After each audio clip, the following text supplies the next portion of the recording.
December 6న అమెరికాలోని డలాస్లో మంత్రి నారా లోకేష్ పర్యటించనున్నారు. 6వ తేదీన గార్లాండ్లోని కర్టిస్ కల్వెజ్ సెంటర్లో జరిగే భారీ సభలో ప్రవాసాంధ్రులను ఉద్దేశించి లోకేష్ ప్రసంగించనున్నారు.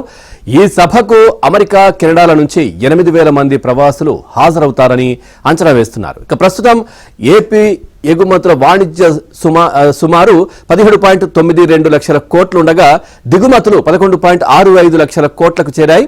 ఇక ఏపీ ఆర్థిక ప్రగతిని మరింత వేగవంతం చేసేందుకు అమెరికా పర్యటనను వ్యూహాత్మకంగా వినియోగించుకోవాలని లోకేష్ లక్ష్యంగా పెట్టుకున్నారు. ఇక డలాస్ పర్యటన అనంతరం 8, 9వ తేదీల్లో శాన్ ఫ్రాన్సిస్కోలో పలు కంపెనీల ప్రతినిధులతో నారా లోకేష్ భేటీ కానున్నారు.